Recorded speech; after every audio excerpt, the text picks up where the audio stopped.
Subscribe! Sana all! Hi guys, bago natin to simulan tong video na to, huwag niyo munang kalimutan mag-subscribe and notification bell para update kayo sa mga bago natin video. Simulan na natin! Pasok sa umaga experience, ha? Yep.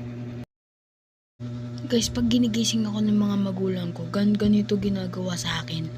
Ano ba yun? Ay! Gising na! Tapos kahit first day of school pa lang, absent ka na. Tapos mapafollow ka lang. Ma-absent po na ako ngayon. Mas magagalit na mama mo. Papaluin ka na. Hindi ko pwedeng hindi pumasok. Ow, ow, ow, ow, ow, ow, ow, ow, ow. Joke. Okay, ito na nga. Papakita ko na sa yung mga ginagawa ko pag papasok ako ng umaga. Okay. Step 1. Almusal.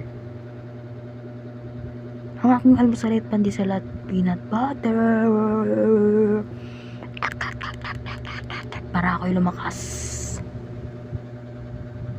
Para hindi na rin sumakit ang ating tiyan. Ganda yan, oh.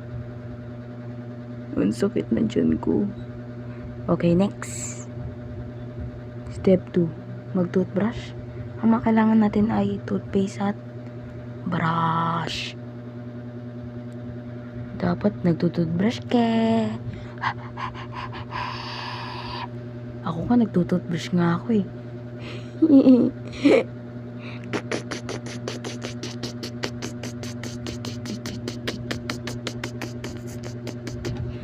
Step 3. Maligo. Nanginginig ka na. Sabi ng mama mo, ay, maligo ka na, malilig ka na.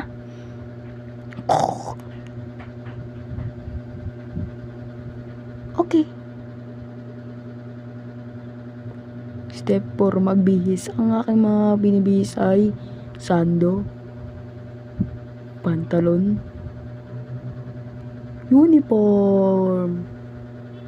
Siyempre, di makakalimutan ang may bag, abibas. Okay, huwag niyong kalimutan mag-like, comment, and subscribe. Dito na po magtatapos ang ating video. Yup! Subscribe! Sana all!